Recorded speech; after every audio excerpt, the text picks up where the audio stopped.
Y os lo anunciaba hace un ratito, se sienta ya con nosotros la portavoz del Grupo Municipal Popular, Carolina Blasco, buenas noches. Hola, buenas noches. Ya es momento de entrar en materia política municipal que os avanzaba. En un momento complicado, estamos con lo de los presupuestos, no vamos a entrar en el nuevo, no por nada, sino porque me imagino que no os ha dado todavía tiempo a leer la última novela. Bueno, la verdad es que el lunes fue la primera reunión que tuvimos. La verdad que es triste, ¿verdad? Que en un gobierno con mayoría absoluta hasta el mes de marzo no hayamos podido tener un borrador del presupuesto, pero un borrador además incompleto, porque lo más importante de un presupuesto, que en definitiva es el anexo de inversiones y que es lo que te da noticia de alguna forma de en qué se va a invertir, pero no solamente este año, sino este año y los siguientes, con la planificación que debe de tener el equipo de gobierno en ese sentido, pues es un documento básico que no nos lo dieron. Quedaron que nos lo remitían, a fecha de hoy todavía no nos lo ha remitido y por tanto pues hacer valoraciones inicialmente sobre ese borrador de presupuesto pues es un poquito precipitado, aunque sí que se puede decir con carácter general que es un presupuesto que si no existiera no pasaría absolutamente nada. ¿Por qué? Porque recoge solo y exclusivamente el gasto corriente y el gasto y la inversión que ya está comprometido. Todo lo demás ha quedado al margen de ese presupuesto y tal y como nos han avanzado piensan hacerlo a través de modificaciones presupuestarias. Pero no es una técnica muy correcta trabajar con modificaciones presupuestarias. Eso te iba a preguntar. Yo no entiendo, y me da rabia porque te lo voy a preguntar a ti, se lo voy a preguntar a otros portavoces, pero no se lo voy a poder preguntar a la portavoz socialista porque han dicho que de momento no quieren pasar por aquí. Bueno, pero esto de anunciar un presupuesto y decir que el plan es ir corrigiéndolo, al final una modificación es cambiar lo que no se nos había ocurrido que teníamos que meter o afrontar, entiendo que una cosa pues que surge sobrevenida. Yo esto no, o sea, he visto muchas modificaciones, pero no he visto, creo recordar que no he visto en los últimos 20 años anunciar una modificación, como ha anunciado el Partido Socialista, el mismo día en que se aprueba el borrador, que se pretende aprobar el Bueno, borrador. tiene su razón de ser, pero de cualquier forma debe ser marca de la casa, porque en el gobierno del bipartito todo se hace un poco para prueba y error. Reconocen ya desde el principio, nada más aprobar lo que está mal y luego lo van cambiando. Nos pasó con el mapa de autobuses o nos ha pasado con la ordenanza de movilidad, ¿no? Ya sabemos que hay que cambiarla en un año, pero bueno, está mal, pero empezamos con ello, ¿no? Parece que todos son proyectos piloto y la verdad es que cuando uno gobierna tiene que tener realmente planificaciones, tiene que saber dónde vas, tiene que saber cuál es su horizonte y no se puede ensayar ni con ordenanzas, ni con mapas de líneas de autobús y menos aún con un presupuesto. Y efectivamente, un presupuesto, la misma palabra lo dice, ¿no? Tienes que prever cuál es la situación que se va a producir con posterioridad, a partir del 1 de enero, porque si no, yo les digo que lo que hacen ellos son possupuestos, en donde es difícil no acertar, porque prácticamente el del año 2020 se aprobó el 24 de julio, ¿no? Y con todo y con eso, fijaros que tuvieron que hacer una modificación justamente 10 días antes de que se acabara el año, con lo cual es curioso porque cuando gobernaba el Partido Popular ellos decían que una modificación presupuestaria era de una falta de previsión absoluta y sin embargo ahora la forma de presupuestar no es incorporando en el presupuesto la previsión de ingresos y la previsión de gasto, sino es trabajando con remanentes. ¿Por qué? Porque de repente han descubierto lo que significa el remanente. Remanentes en la época en la que gobernaba el Partido Popular no se podían utilizar libremente, no se podía disponer de ellos, porque toda la normativa que había, normativa que no voy a citar ni mucho menos, pero que de alguna forma son normas que vienen impuestas desde Europa a todos los países de la Unión Europea para no incrementar la deuda pública y el déficit de las administraciones y que se ha aplicado de forma muy intensa en los últimos años en el contexto local. Entonces eso hacía que las administraciones, aunque ahorraran, aunque tuvieran remanentes, no pudieran gastarlo, porque no se podía gastar más de lo que incrementaba el Producto Interior Bruto del país. Eso nos obligaba a que esos remanentes necesariamente o les manteníamos en la tesorería o les teníamos que destinar a amortizar deuda. Con lo cual, claro, nosotros no trabajábamos con la palabra remanentes y nos obligaba a presupuestar en función de los ingresos y de los gastos que fuéramos a obtener en un ejercicio. Pero Daniel de la Rosa, después de su intento frustrado de dar los remanentes a Sánchez, ¿qué hubiera sido de nosotros si hubiéramos dado los remanentes a Sánchez en aquel momento en el que los pidió? La ciudad se hubiera quedado en blanco. Bueno, de cualquier forma, en blanco se ha quedado también, aunque se hayan quedado con una cantidad que bueno, pues muy relevante, ¿no? Más de 55 millones, 57 millones 600.000 de remanentes. No es una buena técnica porque los remanentes tienen unas limitaciones importantes que ellos todavía no han aprendido. No se puede hacer con remanentes, por ejemplo, inversiones plurianuales. ¿Por qué? Porque los remanentes en definitiva son el ahorro. Tú cada año te tienes que manejar con cuáles son los ingresos que vas a obtener y con los ingresos prever el gasto. Y si puedes utilizar los ahorros, tienen que ser para actuaciones concretas.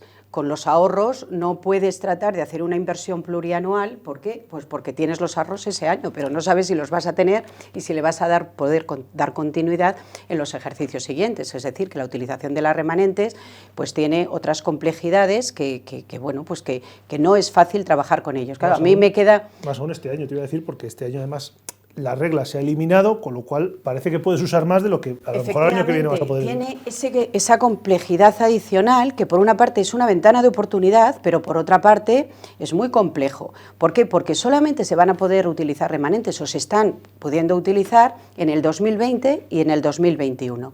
Porque toda esa disciplina presupuestaria de la que antes he hablado, que nos obligaba a no tener déficit y endeudamiento, se ha exonerado durante estos 2 años, no existen, y por eso estos 2 años eran una ventana de oportunidad para poder hacer cosas que en otro momento, aunque tuviéramos ahorros, no podíamos hacer. Estos 2 años nos permiten gastar los ahorros, porque precisamente se supone que el artículo 135 de la Constitución, en una situación catastrófica como es un estado de alarma, permite exonerar de esa normativa.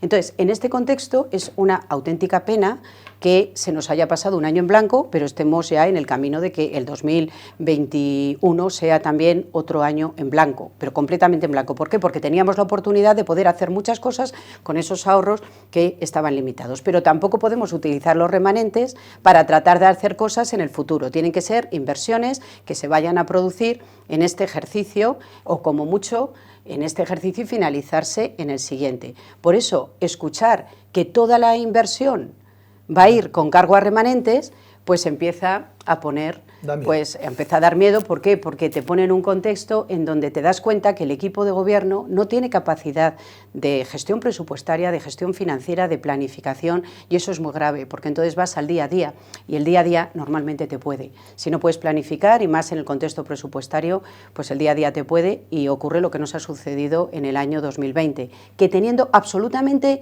todas las posibilidades en la mano, teniendo presupuesto, teniendo dinero, teniendo mayoría absoluta para decidir lo que quieres hacer en un presupuesto y no estar constreñido por ningún otro grupo municipal, y sin embargo una ejecución presupuestaria bajísima, de 29 millones de inversión, 13 se han quedado en el cajón.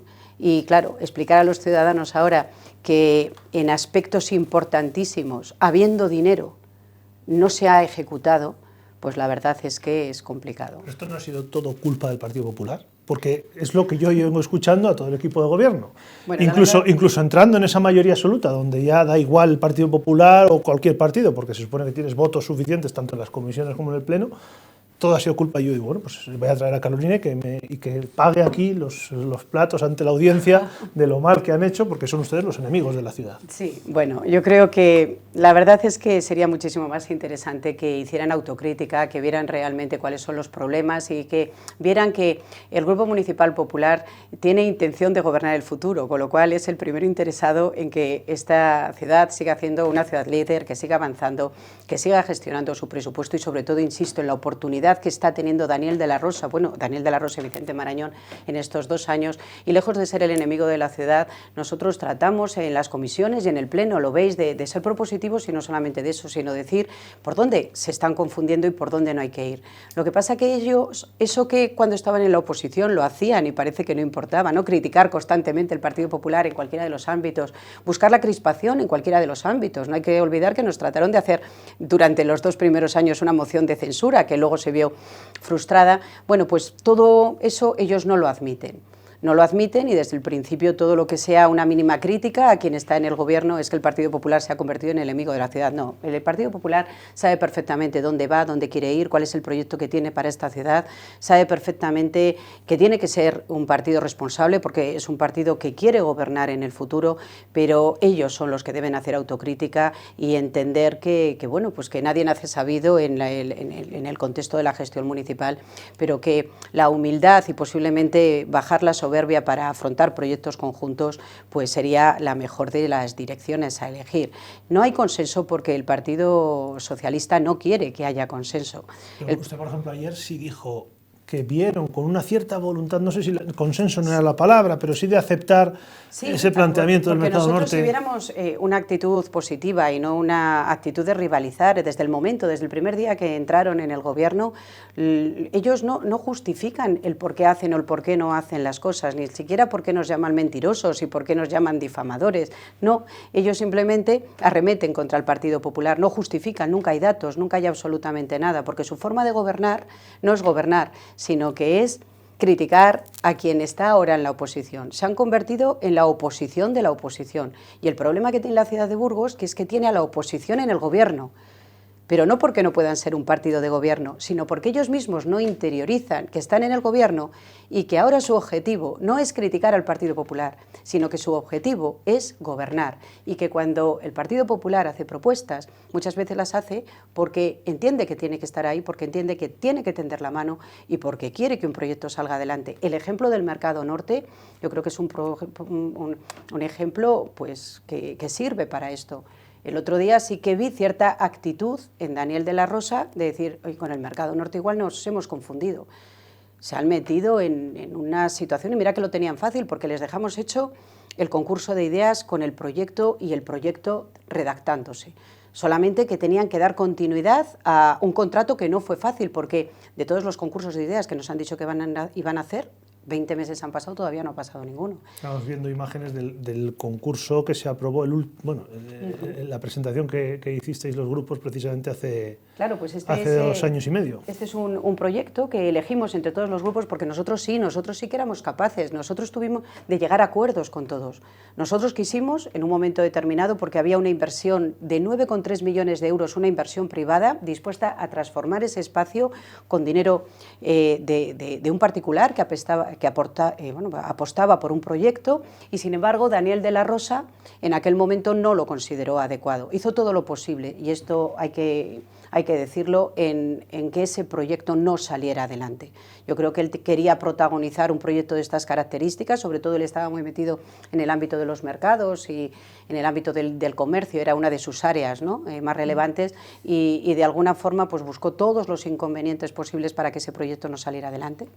Y bueno, y a partir de ahí nosotros fuimos capaces de decir, bueno, pues si este proyecto no puede ser, vamos a ver cómo podemos llegar todos a un acuerdo. Y llegamos a un acuerdo y dijimos, vamos a hacer la transformación de un área que es clave, que es fundamental, que ya no solamente es el mercado, ya no solamente es el espacio norte, es la parte trasera, ¿no?, de Hortelanos, es toda la Plaza España, es un punto emblemático y neurálgico de la ciudad que une toda la parte histórica con todo el ensanche de la ciudad y con toda la parte moderna, y que años después, lógicamente, que merece un planteamiento innovador y un planteamiento novedoso. A nosotros nos parecía que había que apostar por ese proyecto, y eso fue por lo que dijimos, bueno, pues vamos a llegar todos a un acuerdo. Todos llegamos a un acuerdo de hacer una inversión que fuera una inversión con obra pública. Claro, cuando tú te planteas una inversión de un particular, daros cuenta que el edificio que cuando el inversor particular proponía no tenía estas características. ¿Por qué? Porque era un edificio que trataba de rentabilizar, y lógicamente son edificios pues mucho más austeros, como el del Mercado Sur, en definitiva, porque lógicamente lo que tratas es de rentabilizar los espacios interiores. Entonces, arquitectónicamente puede ser que no sean edificios atractivos, precisamente porque la rentabilidad de ese proyecto es lo primero.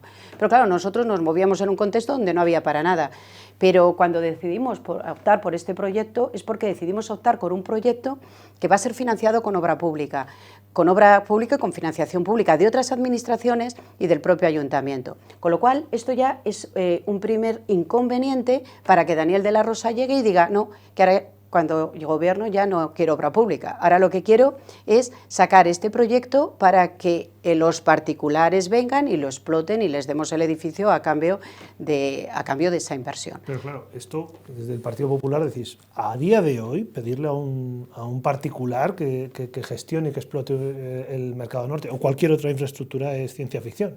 Claro, pero por lo que estoy contando, porque en el planteamiento anterior era un edificio muy austero, con una inversión de 8 millones de euros, y el estudio de viabilidad eran 40 años, se tenía que recuperar 8 millones de euros y era, bueno, ajustado.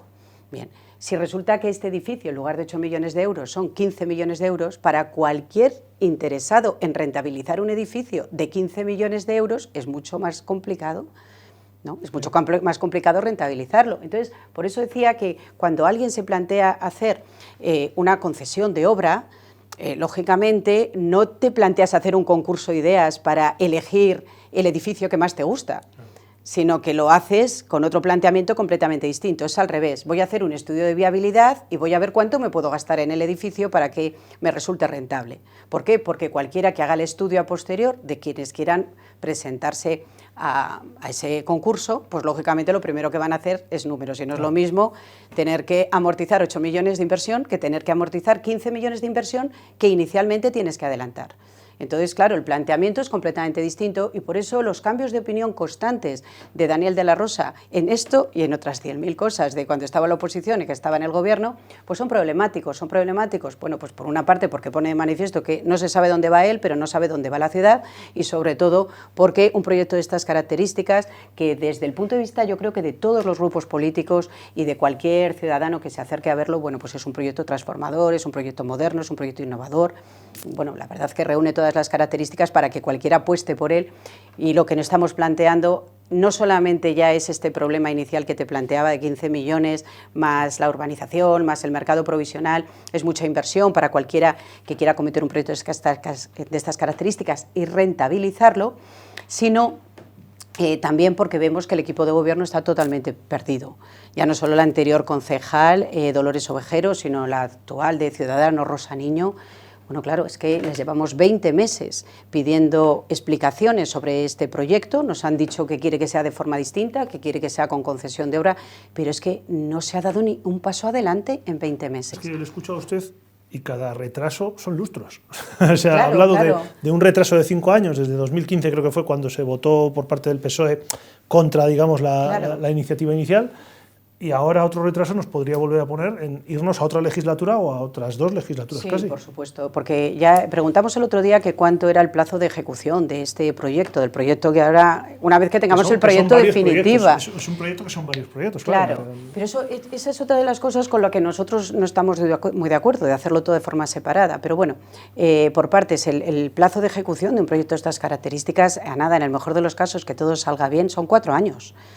Son 4 años. Entonces, claro, 4 años desde que se esté todo perfecto para que ya tengas el adjudicatario y el adjudicatario empiece a trabajar. 4 años. Claro, y es que ahora estábamos peor que como estábamos, porque en el 2015 hay que recordar que con Carlos Andrés Mamut, que era el concejal que se encargaba por parte del Partido Socialista, al final del año 2015, antes de cambiar el gobierno, llegamos a un acuerdo. Nos dijeron, venga, estamos de acuerdo con la concesión. Y resulta que llegó Daniel de la Rosa y volvió a girar otra vez en otro sentido. Bueno, no pasa nada, pero ahora que estamos en este momento, el problema es que quieren cambiar el modelo, pero si es que no conocen el contrato de concesión de obra.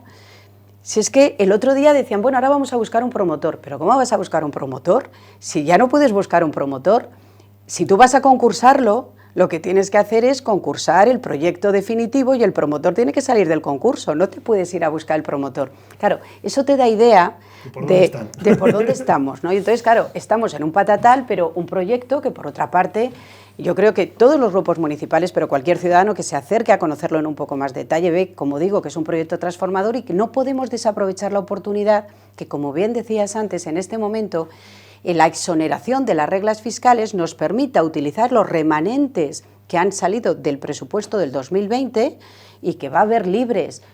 Pues yo estoy echando cálculos, bueno, en función de la liquidación y tal, pero 35 millones. Descontado, porque el otro día le preguntaban también a David Jurado y no sabía. Sí, ¿Y cuál es la cantidad que en poco... definitiva de estos 57 millones, cuál es la cantidad? Descontado el plan de crisis, descontado el gasto que ya está comprometido, porque ya se ha comprometido pero todavía no se ha pagado. ¿Cuánto dinero nos queda? Yo calculo que 35 millones de euros. Bueno, él hizo un cálculo similar, se la jugó sin tener claro, hizo bueno, en pues torno a 30 o 35. Si tenemos 35 millones es que nos da 8 millones para el mercado norte, otros 8 millones para el plantío, otros 5 millones para un nuevo polideportivo que quieren tal, junto con la adecuación absolutamente de todas las instalaciones deportivas. No sé, de esos grandes proyectos que tiene la ciudad. Por ejemplo, para el mercado norte, que es el que estamos hablando, la apuesta de este primer año no sería tampoco tan elevada, ¿no? Esos 8. Claro, para nada. Bueno, pero ojo, no sería, pero insisto, cuando trabajas con remanentes no puedes trabajar de la misma forma que cuando estás con el presupuesto. Claro, no puedes crear una... Cuando tú trabajas con remanentes tienes que comprometer la totalidad del remanente para luego, una vez que está comprometido, ya proyectarlo hacia el futuro. Pero tú ya tienes el dinero. Entonces dices, estos 8 millones ya lo tengo para siempre, para esto. Pero tú lo que no puedes hacer es, si lo pones con remanentes, tienes que decir 8 millones, lo detraigo de los remanentes y esto ya lo guardo y lo voy incorporando. Esos son los remanentes comprometidos, lo que ya has comprometido. Entonces ya lo tienes guardado para cuando se vaya haciendo la inversión. Pero si tú trabajas sobre el presupuesto, no sobre tus ahorros, sino lo que vas a ingresar ese año y lo que vas a gastar, tienes que hacer una planificación plurianual en donde lo que dices, de este año 300.000, del próximo año 2 millones y del siguiente, es decir, la forma de trabajar con remanentes y con los ingresos y que los gastos de cada anualidad son distintos. Me lo apunto y también si hay alguien del equipo de gobierno que cojan y entonces por eso decía, dato. Si se hace con remanentes con 35 millones, hoy que se pueden comprometer, porque es que en el 22 ya no va a poder ocurrir, en el 22 en principio vuelven a aparecer otra vez las reglas fiscales. Otra cosa es que por circunstancias, por la situación económica, Europa diga, bueno, pues se puede ampliar, no lo sé. Pero no tenemos certeza. No me quiero ir mucho de tiempo y tenía pendiente que has estado mencionando todo el rato al año en blanco, el año 2020, el año en blanco. Hemos cerrado, por lo menos hemos conocido la liquidación del presupuesto el pasado 17 de febrero, creo que es la ejecución un 75% y lo has dicho, y yo lo comentaba además el otro día. Hemos aprobado el presupuesto en julio, teníamos claro todo, sabíamos los funcionarios que nos había dejado el Partido Popular, que por lo visto era la causa de que no se hayan gestionado cosas, sabíamos que teníamos una pandemia, sabíamos que teníamos medio año para ejecutar todo lo que planificásemos y se ha ejecutado un 75%. No sé qué valoración hacéis desde el Partido Popular. Bueno, pues desde el principio ya dijimos que era le llamamos el presupuesto fake, ¿no? Porque era un presupuesto que era totalmente irreal y falso en ingresos y falso en gastos, a pesar de aprobarse el 24 de julio, que como digo ya es mucho más fácil acertar, porque ha pasado ya más de la mitad del ejercicio, con lo cual ya sabes lo que has obtenido de ingresos por lo menos en los 6 primeros meses y es más fácil hacer una proyección. Y es que los números de la liquidación presupuestaria dicen que el Partido Popular, últimamente decimos que tenemos el síndrome de Casandra, que no sé si sabes cuál es ese síndrome, no. Pero el síndrome de Casandra era la princesa de Troya, se enamoró de... Pero usted muy cuentacuentos últimamente. Sí, últimamente, como vivo en Cuentopía, pues era la princesa de Troya, que se debió, bueno, no sé, el dios Apolo, pues decidió que le iba a dar un don, que era la posibilidad de ver el futuro. La posibilidad de ver el futuro, pero se conoce que Apolo quería más de ella y ella se negó y entonces le dijo, pues te voy a dejar con el don, pero sin embargo, aunque veas el futuro, no vas a poder hacer nada por evitar lo que va a pasar. De hecho, ella, pues, predijo la caída de Troya, incluso su propia muerte, y era muy frustrante porque veía todo lo que iba a suceder, pero nadie la creía y no podía hacer nada. Bueno, pues el Partido Popular se siente un poco así, porque lo vamos viendo todo, absolutamente, vamos advirtiendo, nos llaman mentirosos por advertirlo, pero sin embargo se va produciendo. Era un presupuesto que era irreal desde el punto de vista de los ingresos y desde el punto de vista de los gastos. Los ingresos, mira, solamente en abonos deportivos, en cursos deportivos y en autobuses se han ingresado 4 millones menos de lo presupuestado, lo que dijimos. O sea, bueno, es que además... En julio ya sabíamos lo que no habíamos usado de autobuses, los carnés que no habían podido utilizarse. Efectivamente, 2 millones menos en autobuses, otros 2 millones y pico menos en deportes, lo estábamos advirtiendo. ¿Cómo puede usted presupuestar estos 4 millones que sabe que no se van a obtener? Ahora sí, lo han compensado 1 millón más de recargos por retrasos en el pago, intereses de demora y multas. Hombre, entonces, y lo que nos queda para el presupuesto futuro. Sí, estamos los ciudadanos a lo que haga falta, ¿eh? Hombre, claro. A lo que haga falta. A mí me parece que compensar y subir los ingresos, que eso sí que se han obtenido muy por encima de la previsión, a cuenta de que los ciudadanos tengan que pagar por retrasos en el pago y por intereses de demora en el peor momento, Hombre, pues no es una política que se hace pensando en el ciudadano. Y luego de las inversiones, de los 29 millones que había para inversión, se han quedado, decía antes, 13 millones en el cajón. Pero claro, una de las mayores quejas que hay en este momento y de las mayores necesidades que tiene una ciudad son actuaciones en las vías públicas, por ejemplo, ¿no? La campaña de asfaltado, actuaciones en las vías públicas. Es que de 9 millones, 4,5 se han quedado en el cajón. De 9 millones, 4,5 se han quedado en el cajón. Es decir, se podían haber hecho muchísimas más adecuaciones, rebajes de cambio de baldosas, yo qué sé, calles o calzadas que están deterioradas, tal, y no se ha hecho. Claro, cuando uno tiene mayoría, cuando se tiene dinero, cuando se tiene presupuesto y no se hace, hay un problema, y es un problema de falta de gestión y de un año en blanco. Y es una pena que pasemos en Burgos años en blanco cuando hay mayorías absolutas para poder dirigir las políticas, que igual no son las mías, pero bueno, serán las del Partido Socialista, que seguro que si las tuvieran claras nos harían avanzar, pero claro, si se tienen recursos, si se tiene mayoría y resulta que no se hace nada y se nos pasa un año en blanco, pues esto es realmente un problema. Y eso, en esa dinámica está el Partido Socialista. Sí que es cierto que son dinámicas muy complicadas, en donde nada es como debiera de ser en una situación normal, pero es que curiosamente eso ha generado ventanas de oportunidad. Las está generando para España en su conjunto, pero para las ciudades, porque se disponen de unas cantidades de dinero que nunca pensamos que se iban a poder disponer desde que se acabaron los fondos europeos hace ya unos cuantos años, y sin embargo vemos pues bueno, pues unas cantidades importantes de dinero para los que hay que estar preparados y sobre todo tener capacidad de gestión y sobre todo ideas, porque incluso para atraer esos fondos europeos, ¿cuáles son las ideas que el Gobierno ha puesto encima de la mesa? Ninguna. Pero cuando les aportas ideas, están esperando a que se mueva Promueve, a que se mueva, que el que gobierna es usted. Pues nos vamos a quedar, Carolina, que se me escapa el tiempo, con las ganas de las ideas, porque como estáis ahora estudiando el borrador del presupuesto, como me imagino que llevaréis alguna propuesta para que se modifique, pues nos emplazamos a una próxima fecha. Genial. Para conocer esas ideas, a ver si ese síndrome de Cassandra, no sé, se va curando o se va tratando. Está bien el síndrome de Cassandra. Sí, no, yo rápidamente interiorizo ideas. Gracias, Carolina. A vosotros, muchas gracias.